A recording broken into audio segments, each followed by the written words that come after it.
Hello tech and gaming enthusiasts, and welcome to Gaming Bolt's visual analysis of Metal Gear Solid 5, The Phantom Pain, across the PS4, Xbox One, and PC platforms.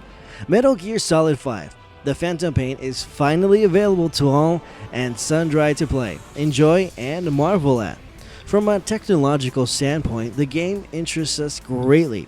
Even though Metal Gear Solid 5 Ground Zeroes offered a look at the capabilities of Fox Engine and its overall performance in the open world, the result is now roughly 18 months old.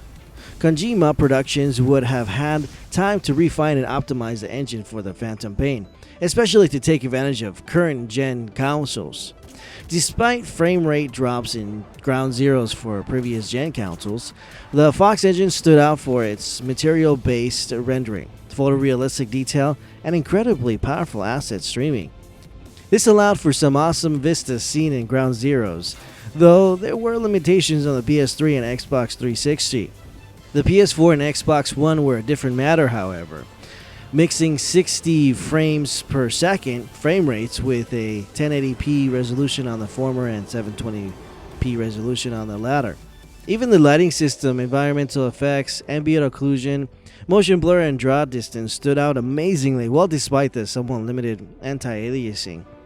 Similar looking buildings and limited environmental destruction. It's important to note that the PS4 version of Ground Zeroes was the superior one of the bunch, but with the Phantom Pain, there's a PC version to consider as well.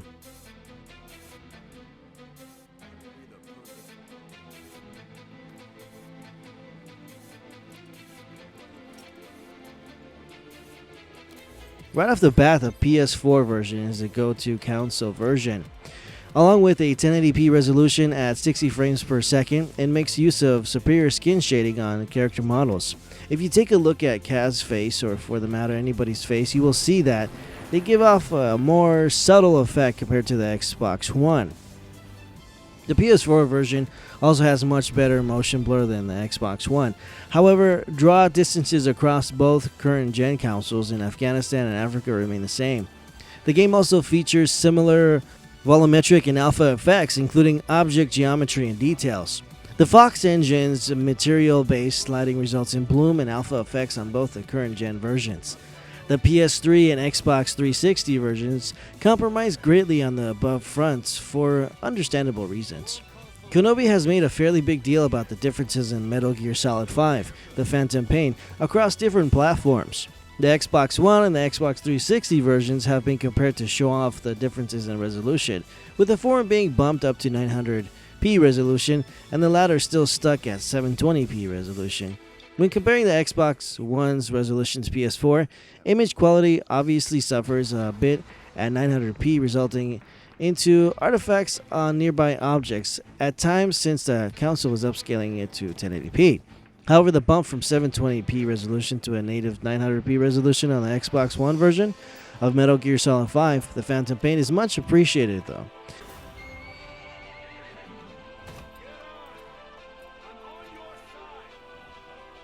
It's a great improvement on the 720p resolution on Ground Zeroes and matches up better to the PS4's native 1080p rendering. Just like Ground Zeroes, the game uses hardware-based AA, which is close to FXAA post-processing.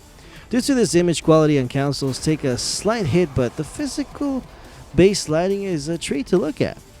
And Kojima Productions doesn't shy away from the several gimmicky effects, further enhancing the cinematic quality of the game. Unfortunately, there are some drawbacks. Shadow dithering can be observed at times, which seems to be a major problem on current gen consoles. The implementation of ambient occlusion is also inconsistent at some places. Fortunately, both consoles maintain a solid 60 frames per second performance with some drops during more strenuous and action-packed sequences. For a change, the texture filtering quality is very similar for PS4 and Xbox One. Ironically, it looks poor on both consoles, with the PS4 offering a slight advantage.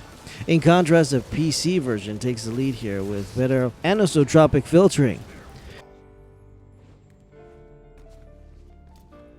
Then we come to the PC version, which received an NVIDIA GeForce 355.82 WHQL game ready driver at launch. This enabled the use of NVIDIA's dynamic super resolution, which renders the graphics at higher resolution like 4K, and then downsizes it back down to fit your monitor, delivering crisper details overall. Of course, 2K and 4K native resolutions are also supported here. The PC version also takes advantage of shadow play and HBAO plus Ambient Occlusion, the latter being a giant improvement over SSAO. Other graphical options include motion blur, post-processing, lighting, effects, ambient occlusion, textures, more detail, texture filtering, shadows, and auto settings for frame rate, with VSync included as an option. We tested Metal Gear Solid 5, the Phantom Pain at 1920 by 1080 resolution on an Intel Core i7-5960X and 16GB of RAM and achieved the following frame rates across different GPUs.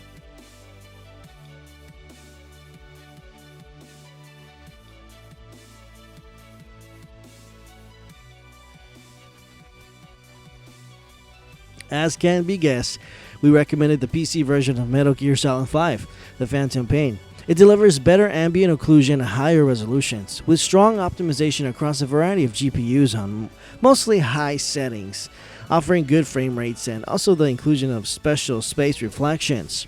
However, the PS4 version is easily recommended among the console versions, excelling over the Xbox One with its native 1080p resolution, superior immersion blur, and better skin shading among other features. Both versions still resemble each other very closely when it comes to draw distance, shadows, and frame rate performance, which is good news overall. The weather effects, volumetric effects, lighting effects during day-night cycle, rain and sandstorm, and several other alpha, volumetric, and physical effects are identical across all three versions. As it stands, Metal Gear Solid 5 The Phantom Pain does indeed show off the capabilities of the Fox engine on current-gen consoles, even with the odd few limitations in anti-aliasing and ambient occlusion. We will leave you with more comparison clips, and if you like what we are doing, please go ahead and click that subscribe button. Thanks for watching.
You look well rested, big boss.